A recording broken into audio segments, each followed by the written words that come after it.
Philippians chapter 1.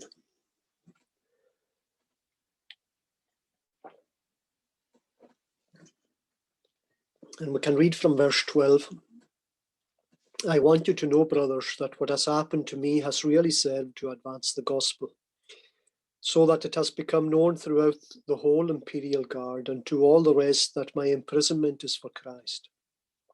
Most of the brothers, having become confident in the Lord by my imprisonment, are much more bold to speak the word without fear. Some indeed preach Christ from envy and rivalry, but others from goodwill. The latter do it out of love, knowing that I am put here for the defense of the gospel. The former proclaim Christ out of selfish ambition, not sincerely, but thinking to afflict me in my imprisonment. What then? Only that in every way, whether in pretense or in truth, Christ is proclaimed, and in that I rejoice. Now, last week we considered how through Paul's imprisonment that he was able to influence members of the imperial guard, the soldiers that were watching over him, and also the opportunity to witness to the Jews who were in Rome. And through his witness to them, the church in Rome was growing. And as a result of what Paul had gone through and was continuing to do, the Christians there became more bold to preach the gospel. They were doing so without any fear, knowing that to do so ran the risk of ending up exactly as Paul himself had, being imprisoned, or even worse still, be put to death. Now, turning away from his own personal sufferings, which he didn't give us any insight into, except the things that had happened to him. He didn't go into detail, but we can learn the detail from the book of Acts. He's now turning to draw attention to divisions that existed in the church in Rome. First of all, he's aware that there are people whose hearts are at war with the testimony that they have given. There were two kinds of Christians in the Roman church. One group felt genuine goodwill and appreciation for Paul, and they knew that he was ready for the defense of the gospel. And the other group were working in order to afflict him in his imprisonment. Now, the problem isn't quite so easy as to say that, well, obviously, amongst those that were professing that some were genuine Christians and the others were merely professors in word only, that they weren't truly converted. But it's not quite as simple as that. In some churches it was. For example, in the church in Galatia, Judaizers had come in. They were people who claimed to be converted to Christianity, but still insisted on adhering to the ceremonial laws. And he has no problem in calling them out and actually calling down an anathema upon them. they had entered into the Philippian church also, and he has no problem in calling them dogs. But he doesn't say anything of that kind about these Christians that he's now speaking about in verses 15 through to 18. They were actually preaching the gospel, and he approves of the gospel that they were preaching. He's quite happy that they were preaching the gospel. And he felt nothing but joy for the fact that the gospel was being preached. Now, the Christians in Rome were obviously divided. They weren't just divided from other Christians, but they were divided internally. Their hearts were at war with their testimony. Paul tells us of their envy and rivalry and of their selfish ambition. Why were they envious? Why were they moved to oppose him? Why did they feel that they had to fight for themselves and kind of try and get Paul down? Well, he doesn't tell the reason. He's reluctant to enter into the sins that these Christians were guilty of. Just as reluctant as he was in entering into the sufferings that he himself had suffered in verses 13 and 14. He gives us no detail. Now, I think the reason for that is that love is not resentful, and it keeps no record of wrongdoing. He believes that they're Christians, and he's not going to fall into the same trap as they had fallen into by trying to get them down, by exposing their weaknesses and their shortcomings. What was the reason that they opposed Paul? Was it envy? That they were jealous of him? Well, Paul doesn't tell us, and we could guess as much as we like, but we'll probably never find the answer on this side of eternity anyway. And we see the great grace that Paul has in keeping silent. And not only does he have great grace in keeping silent, but he's demonstrating great wisdom. If he had given us the detail, it would be easy for us to avoid making these mistakes, but in danger of making other mistakes. Paul therefore deals in generalities. It's still true of the church in our own day, and probably the church in every generation, that there will be people in the church who claim to love the Lord, who preach the same gospel, but who will not miss the opportunity of slating others that preach the gospel and try to get them down, even although they might be aware that they also preach Christ. Because that's part of our sinful human nature.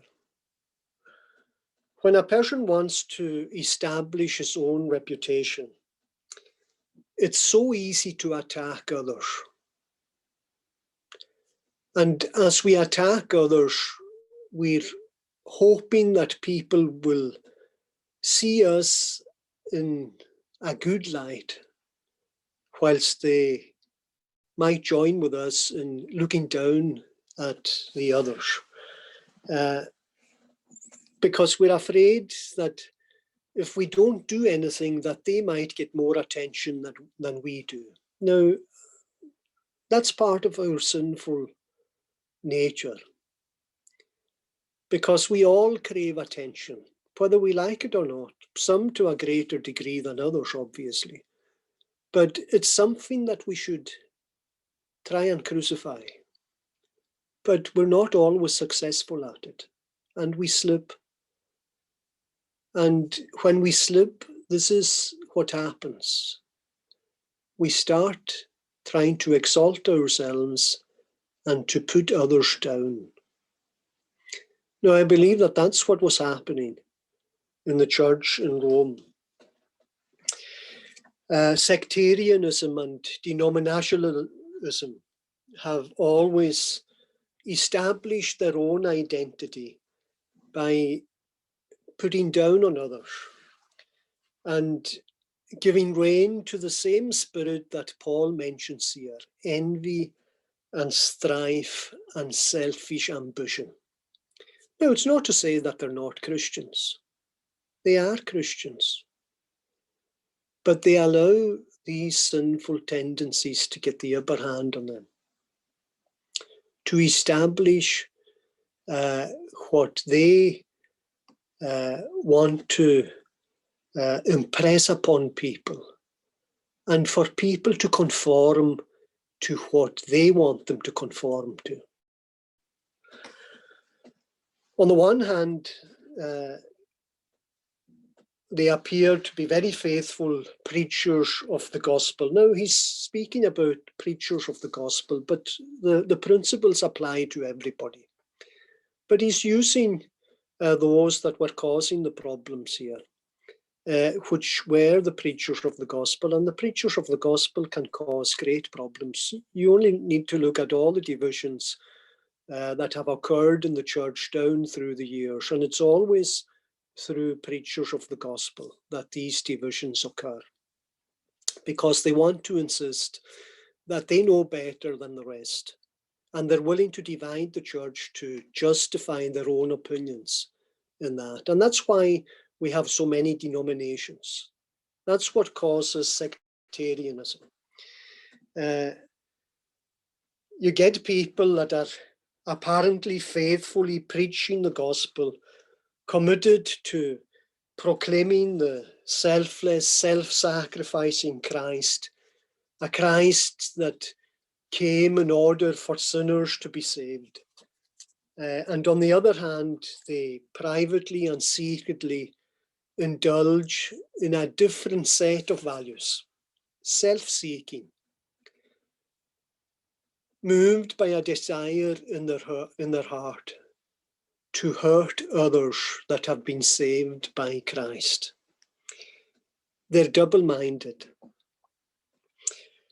Their public lives are at war with their private lives, and their tongues are at war with their thoughts.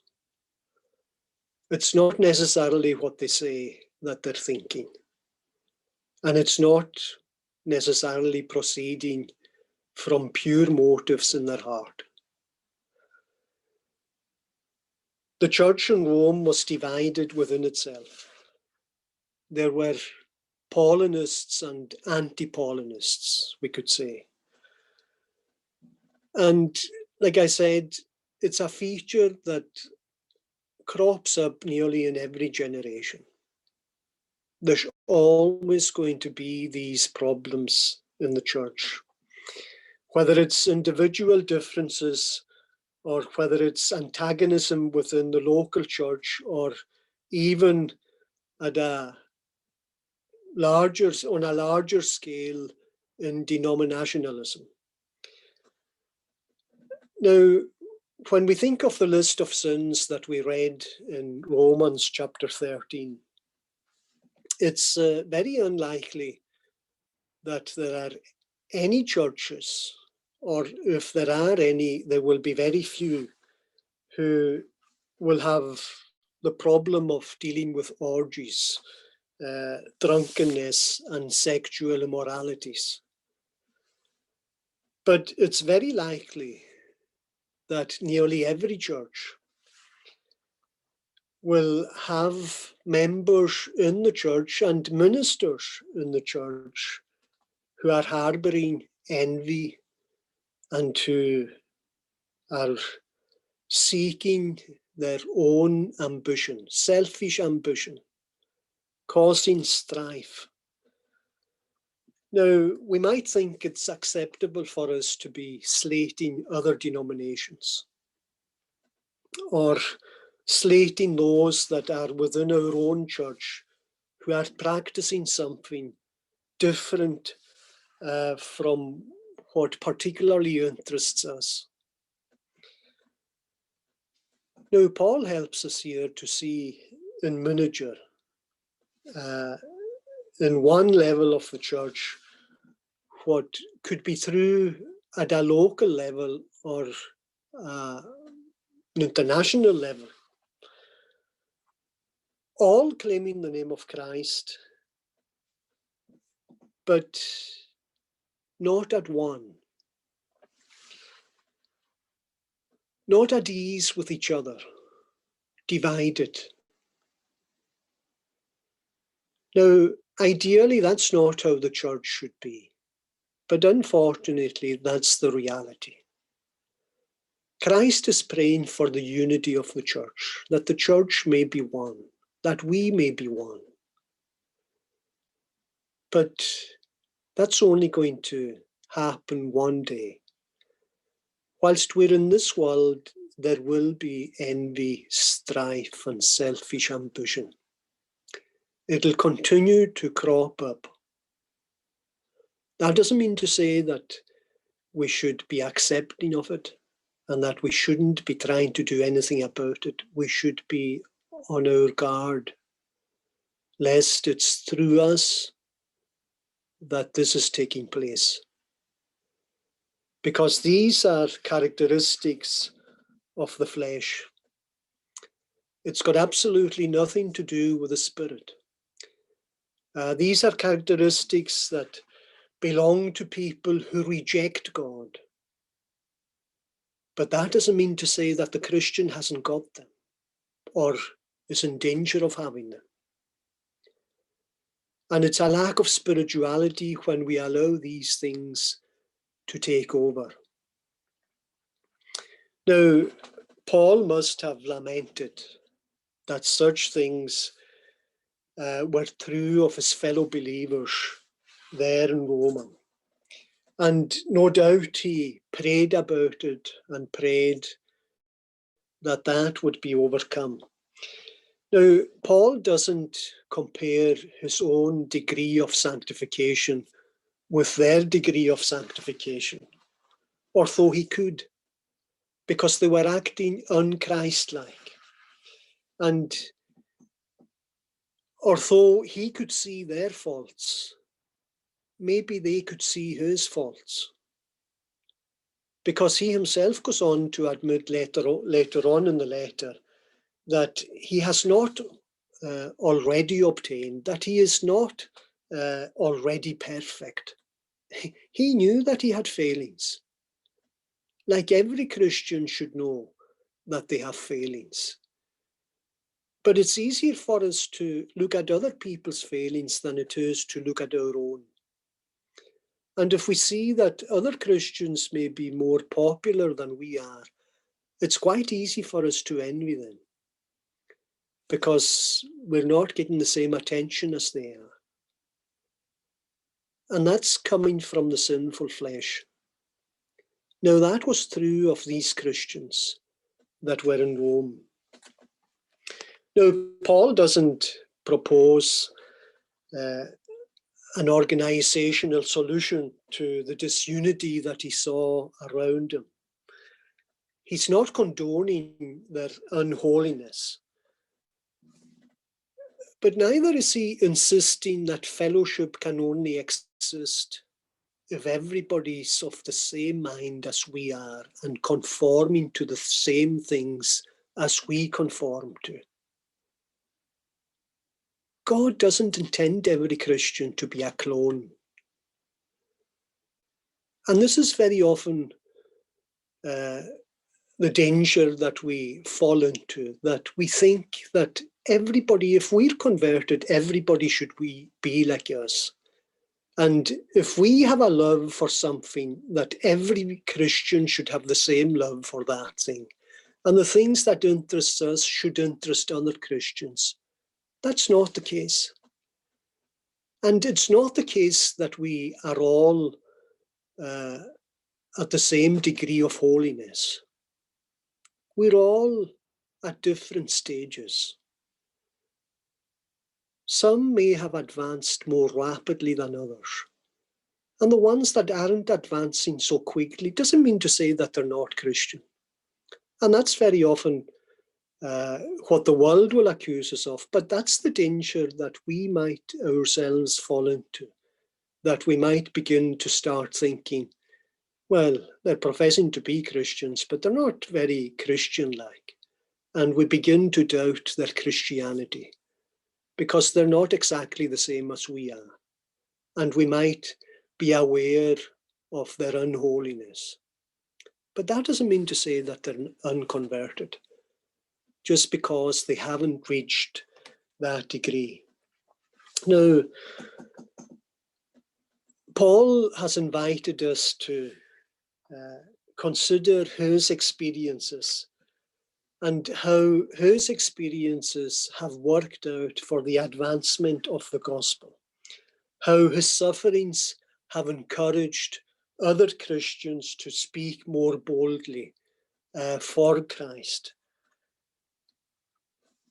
And when he is aware of these Christians, what does he do? Well, he gives his apostolic authority of approval for the gospel that they were preaching, because they were obviously preaching the truth. He doesn't find any fault in what they were preaching. And for that reason, he rejoiced, because that's where true unity is. True unity is in the truth. Differences of personal likeness and dislikes will remain in the church. That's always going to be in the church, because people will be at different stages of sanctification. But these are secondary to the primary focus of the church. The primary focus, the primary aim of the church is to proclaim the truth. And if we're united in that, then we ought to put up with any failings that we might see in one another, because that's of primary importance. That's the only thing that's going to unite us all. And we can be agreed on the gospel of Jesus Christ, that he is the only Saviour, that it's through his sacrifice that sinners are being saved. And we ought to rejoice when that gospel is being proclaimed, regardless of what failings we might see in the one that is proclaiming it. Paul rejoiced, even although he saw their failings in other respects, but these things were secondary. What was of primary importance is that they were preaching the truth, because it's the truth that's going to stand, and it's the truth that's going to work in the lives of people, and it's the truth that will eventually be successful in uniting us all in one spirit and in one mind, because it takes us to Christ. And they had that in common with Paul. So he was willing to put up with the failings that he saw, although they weren't willing to put up with his failings. But that was their problem. But that's the attitude that we should adopt, the attitude that Paul adopted. Not slating Christians or preachers, which is primarily who he's talking about here. If they're preaching the gospel, we should rejoice in that, and we should be willing to put up with their failings. But the principle, as I said earlier, applies to all Christians, not just preachers. We should rejoice that the gospel of Christ is being proclaimed, because it's the power of God to save sinners. And surely that should take preeminence over everything. The salvation of souls, that's more important than whether we agree or disagree with some of the practices that other Christians practice. Well, may God grant that he would bless to us these thoughts. Let's just bow our heads in prayer. Our Father in heaven, it's so easy for us to fall into the old ways of our self-centeredness and our self-glory, of our envies and strife. It's so easy for us to see the faults in others, but so difficult to see our own. So we're asking, O Lord, that you would continue to give us grace, that you would continue to work in us, bringing on that work which you have begun, that you would continue to sanctify us by your truth. And it's only as your truth is being proclaimed faithfully that we will be sanctified. So it needs to take preeminence over all things. And we're asking, O Lord, that you would help us to rejoice that we're living in a day where the gospel is being proclaimed. It's far more accessible and widespread now than it's ever been through the technology that's available. And we should rejoice in that. And we should rejoice that you are raising up those that are proclaiming your truth, who are not ashamed of your truth. And we're asking you, O Lord, for grace, not to criticize those who are not exactly of the same mind as us in secondary things, and who might not have reached the same degree of sanctification. Help us, O Lord, to love them, because love will hide a multitude of sins, and love holds no record of wrong. Help us, O Lord, that we would be more like Christ, more forgiving, and more willing to love our neighbours as we love ourselves, so that your law will be fulfilled in us. Lord, lead us and go before us, and be pleased to sanctify us by your truth, cleansing us from our many sins. For we're asking it in Jesus' precious name. Amen.